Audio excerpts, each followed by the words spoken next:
नमस्कार।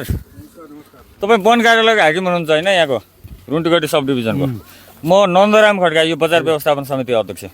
यो तपाईँहरूको वन कार्यालय अगाडिको नाला के हो यस्तो हालत? यो के फाल्नुहुन्छ सर तपाईँहरूले?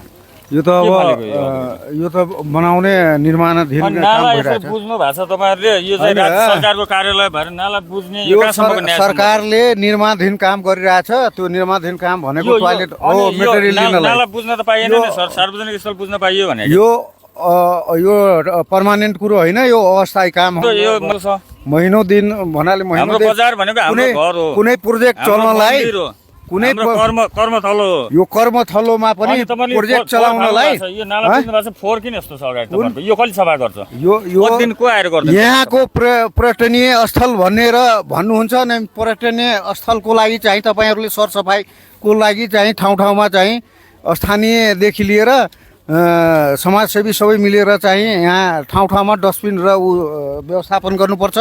अनि यहाँ आउने स्वर्गद्वारी यो तपाईँहरूको अहिले हामी सरसफाइमा निस्किया छौँ। तपाईँको एकजना कर्मचारी पठाउनु भएको छैन तपाईँहरूले। तपाईँहरू सर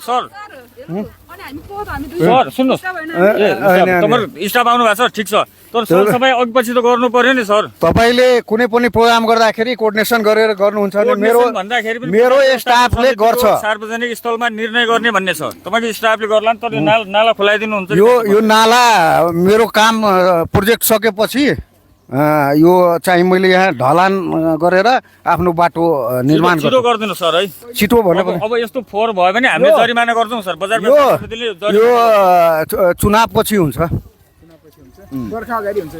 बर्खाभन्दा अगाडि। तर पानी आयो भने त नाला जाम हुन्छ नि सर। यो त रोडमा आउँछ, हिलो आउँछ। त्यसको म्यानेजमेन्ट म गरिहाल्छु यहाँको लागि। छिटो गर्नु है सर। हस्।